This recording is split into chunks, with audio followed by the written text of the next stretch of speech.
Assalamualaikum warahmatullahi wabarakatuh. Halo pemirsa, selamat datang kembali di channel kami.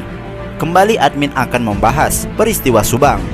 Namun sebelum membahasnya, mari luangkan waktu sejenak untuk sama-sama kita berdoa agar kedua almarhumah Tuti dan Amel tenang di alam sana, diterima amal ibadahnya, dan diampuni segala dosa-dosanya. Amin ya robbal alamin. Kali ini admin akan membahas mengenai hasil autopsi kedua korban Tuti dan Amel yang hingga saat ini belum ada keterangan resmi dari pihak ahli forensik. Perlu admin sampaikan bahwa berita yang kami sampaikan ini hanya sebutir informasi yang kami dapatkan, lalu kami rangkum hingga siap untuk disajikan kepada Anda. Ada beberapa asumsi dari admin yang mungkin bisa saja salah.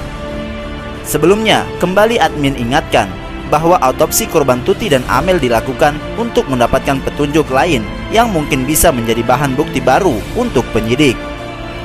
Diketahui pada autopsi pertama, mendapatkan bukti bahwa korban Tuti lebih dulu meninggal daripada Amel, berbeda waktu 5 jam. Autopsi itu dilakukan oleh ahli forensik Dr. Sumi Hastri. Ia dikenal memiliki indera keenam. Pada hasil autopsi kedua, Dr. Sumi Hastri enggan untuk mengatakannya.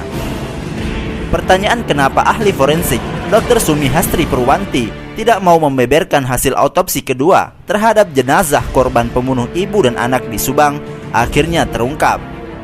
Dr. Sumi Hastri menjelaskan alasannya. Menurut Dr. Hastri, mengapa ia enggan atau tidak mau membeberkan hasil autopsi kedua korban ke publik? Dikarenakan itu bukan kewenangannya. Ia tidak bisa berbicara sembarangan mengenai hasil autopsi korban. Saya dan juga ahli forensik yang lain tuh hanya berbicara atau menyerahkan hasil ke penyidik atau nanti berbicara di pengadilan. Jadi banyak rekan-rekan yang meminta apa hasil autopsi kedua kasus Subang, kita tidak bisa bicara. Begitupun juga soal kenapa setelah melakukan autopsi kedua korban, dirinya tidak segera menentukan tersangka atau pelakunya. Dr. Hastri menegaskan bahwa itu bukan kewenangannya, tapi itu ranahnya penyidik. Saya kan hanya bantuan teknis sebagai dokter forensik. Forensik itu berbicara jika ada manusia meninggal tidak wajar. Apakah dia korban pembunuhan, bunuh diri, kecelakaan atau meninggal karena tidak wajar lainnya. Jelas Dr. Hastri. Berbicara persoalan peristiwa Subang atau pembunuh ibu dan anak di Subang, Dr. Hastri mengatakan bahwa kedua korban Tuti dan Amel meninggal dikarenakan dibunuh karena meninggalnya tidak wajar. Autopsi kedua dilakukan dikarenakan hasil pertama belum lengkap, maka dari itu dilakukan autopsi kedua. Autopsi yang kedua hanya untuk melengkapi apa yang dibutuhkan data dari TKP, kata Dr. Hastri. Dr. Hastri mengakui bahwa di kedokteran forensik seharusnya memang tidak ada autopsi kedua, tapi kalau memang dianggap perlu, harus diulang diperiksa lagi seluruhnya. Memeriksa jenazah itu kayaknya mudah, tapi sebenarnya sulit. Jadi harus benar-benar orang yang mengetahui agar bisa connect dengan TKP. Dan seharusnya dokter forensik juga datang ke TKP, jadi bisa tahu dan harus didampingi penyidik. Dr. Hastri juga menjelaskan, dalam forensik pemeriksaan dilakukan dari ujung kaki hingga ujung rambut. Tidak hanya asal tahu, misalnya penyebab kematian karena kekerasan benda tajam. Tidak begitu, tapi harus diperiksa secara detail dan menyeluruh. Bekas cakaran, bekas gigitan harus diperiksa. Atau mungkin bekas cairan lain, misalnya bercak sperma, air liur atau apapun yang bisa diambil sebagai sampel pemeriksaan DNA, kata Hastri. Bukti DNA itu merupakan pertanggungjawaban secara ilmiah.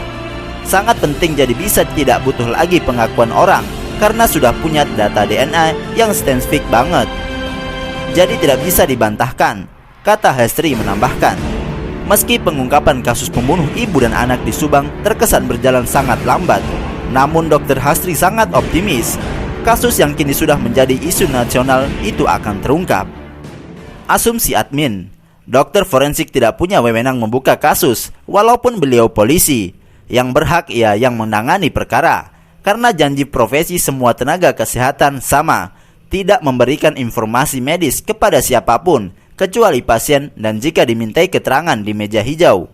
Mari kita doakan agar pelaku pembunuh segera tertangkap dan diadili seadil-adilnya.